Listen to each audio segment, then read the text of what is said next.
After that, she looked at Claire viciously again, and shouted coldly, "Claire, don't you think you are awesome? Don't you think that the M Grand Group can help you block the Wilson Group? I'm telling you, starting today, fate has taken turns. With Chairman Wilson here, the Wilson Group will not be blocked, but will fly into the sky. And you, Claire, you will be completely banned in Orus Hill. You will have nothing. At that time, I must ask you to kneel in front of my grandma and me and kowtow for mercy." Faced with a series of arrogant performances by Wendy, Claire said indifferently, "Don't worry, although I am a person who has no abilities, but I am stronger than you. You will kneel down and beg me for money, but I will not kneel down and beg you." Wendy did not expect that when she threatened Claire herself, she was not afraid at all. Claire's tough attitude made her even more angry. She scolded angrily, "Claire, you are still arrogant when you die. Okay. Wait to see how Chairman Wilson let your family fall into the street." Charlie looked at Fredman Wilson next to Wendy, and asked with a smile, "Listen to what this means, you want to be the first for the Wilson family?" At this time, Fredman Wilson stared at Claire with straight eyes. Wendy was originally a great beauty, but he didn't expect that Claire would be much more beautiful than Wendy. For a while, he was so emotional, he was a little temporarily absent.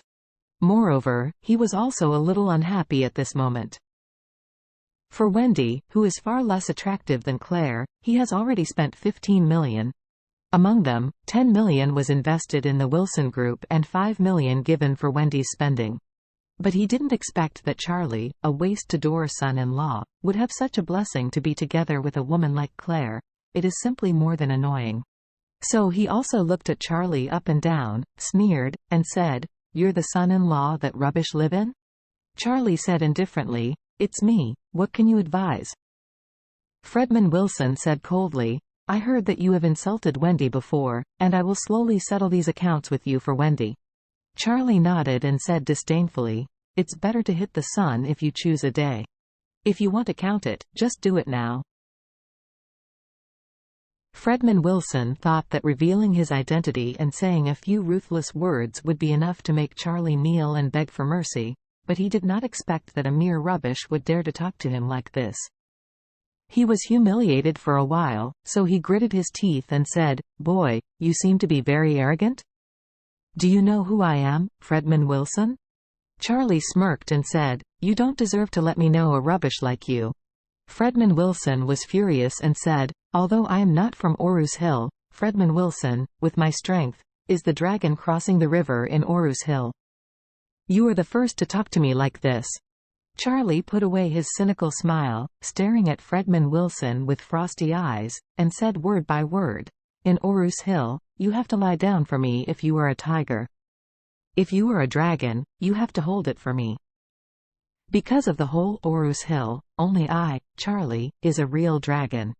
Fredman Wilson was taken aback by Charlie's sharp eyes, but immediately recovered and forced himself to calm down a bit.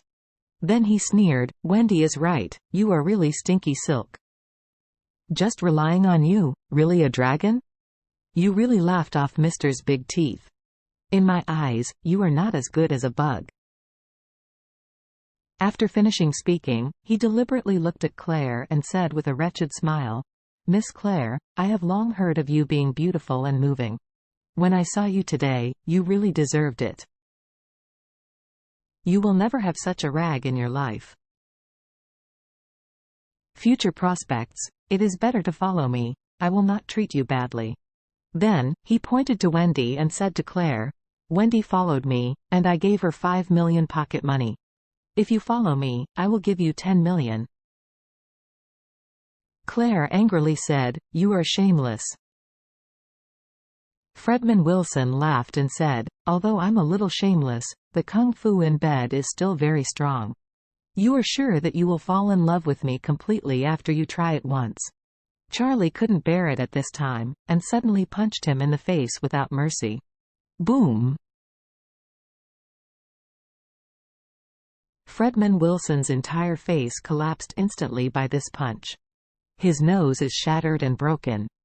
The 4 front teeth were also interrupted by a punch. All of a sudden, the attention of the entire venue was focused here. No one thought that someone would dare to beat Fredman Wilson. This person is not only the chairman of the Future Company Group but also the chairman of the Nongguang Chamber of Commerce. He has an extremely high status and extraordinary strength. Who would dare to beat him? Is it because life is not long enough? At this moment, Fredman Wilson slumped on the ground with blood on his face, pointing at Charlie and shouting in pain and anger, "Smelly pauper, how dare you hit me? I want to kill you."